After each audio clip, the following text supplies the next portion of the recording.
আমার নাম মোসাম্মদ লিমা আক্তার। আমি 2017 সালে এসএসসি পাস করছি বাঁশবাড়িয়া হাই স্কুল থেকে। তারপরে ইন্টারমিডিয়েট ভর্তি হয়েছি খাদিজুম্মাহ ডিগ্রি কলেজ। 19 সালে পাস করছি। 19 সালে পাস করার পরে আবার ওই জায়গায় ডিগ্রি পাস করছি। এবছর 2025 সালে এখন আমি মাস্টার্সে ভর্তি হব।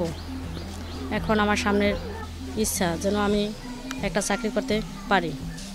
লিমা আমার প্রতিবেশী, আমরা একই গ্রামের লোক বা এক বাড়ির। এই লিমা অনেক কষ্ট করে স্কুলে আইসে গেছে, লেখাপড়া করছে। ওর মনের আশাটা যেন আল্লাহ ওর স্বপ্নটা পূরণ করে। লিমা অনেক কষ্ট করে লেখাপড়া করছে, ছোটোবেলা থেকেই ও হাপুর দিয়া স্কুলে আসা যাওয়া করছে কাদার ভিতরে। এমনকি 2 স্যুট পোশাক নিয়ে গেছে, 1 স্যুট পরে গেছে, 1 স্যুট ব্যাগে নিয়ে গেছে। এরপর স্কুলে যাইয়া পাল্টাইছে, এরপর ওর ক্লাস করতেছে। এরকম করে ছোটোবেলা থেকে 1 থেকে আজকে ডিগ্রি কমপ্লিট করছে, ডিগ্রিতে ফার্স্ট ক্লাস পাইছে। স্যার, ও যদি একটা সরকারি জব করতে পারতে তাহলে আমরা গ্রামের মানুষ একটু খুশি হইতাম। ভর্তি হওয়ার পরে তখন 1 মাইলের মতো পথ ছিল। আমি হাপুর দিয়ে হাইটে যাইতাম। একটা বাসের চার ছিল, ওই চারটাও পার হয়ে আমি প্রতিদিন ক্লাস করতাম। তারপর যখন আমি 5-এ পাস করছি তখন আমার বাবা আমার লেখাপড়া করাইবে না। তারপর আমার নিজের ইচ্ছা আমি ওই প্রাইমারির স্যার ছিল আমার হেডমাস্টার অজয় কুমার শীল স্যারের আমি বলছি, স্যার আমার হাই স্কুলে নিয়ে ভর্তি করাই দেন। পরে ওই স্যারে আমারে বাঁশবাড়িয়া হাই স্কুলে নিয়ে ভর্তি করাই দিছে। তারপর থেকে আমি 6 থেকে না বাড়ি থেকে হাইটা যাইতাম প্রায় 5 থেকে 6 মাইল। পরে অনেক কষ্ট করে যাইতাম। বৃষ্টির দিনে অনেক মেয়েরা, অনেক ছেলেরা আমার গায়ে ছাতা ধরতো, আমার বই ওরা লইতে, আমার এবং জুতো দুটোও লইতো। অনেক কাদা রাস্তা ছিল, এখন তো পাকা হয়েছে। তারপর আমি এত পথ অতিক্রম করিয়া অনেক কষ্ট করিয়া ঝড় বৃষ্টির ভিতরে যাইয়া লেখাপড়া করতাম। স্যারেরা অনেক সময় বলতে যে আইতে লেট হয়েছে। তারপর আমি বলতাম, স্যার আমার আসতে লেট হয়েছে, আমার পথ অনেক, এজন্য আমি আসতে আমার লেট হয়েছে। পরে আমি এসএসসি পাস করছি। এসএসসি পাস করার পরে তাও আমার ঘর থেকে কেউ আমার ভর্তি করাইবে না। তারপরে আমাদের সাথে ওই ক্লাসেরই অনেক ছেলে মেয়ের বন্ধু বান্ধব ছিল, ওদের সাথে আমি যাইয়া খাদিজুম্মাহ কলেজে ভর্তি হয়েছি। আমার নিজের ইচ্ছা, কেউ আমার ভর্তি করবে না। ভর্তি হয়েছি। তারপর আমি ম্যাডামের যে বলছি, প্রিন্সিপাল ম্যাডামের যে ম্যাডাম আমি ভর্তি হব।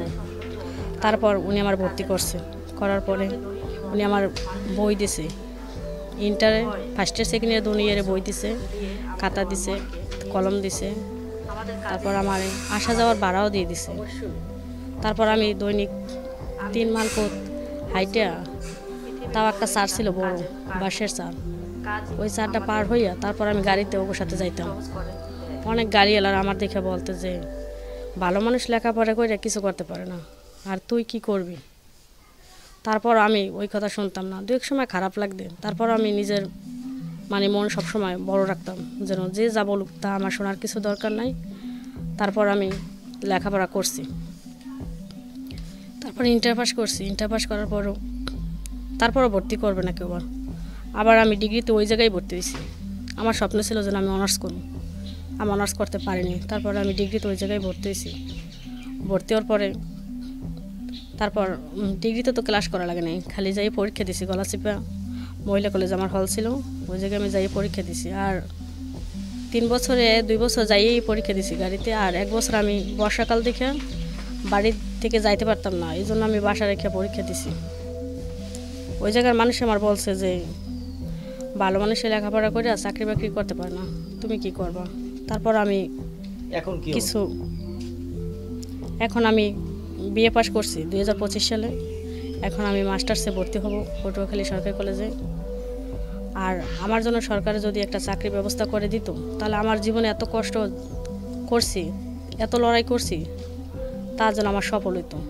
যেন আমার নিজের ক্যারিয়ার আমি নিজে যেন গুছাইতে পারি, এটাই আমার সরকারের কাছে একটা আবেদন।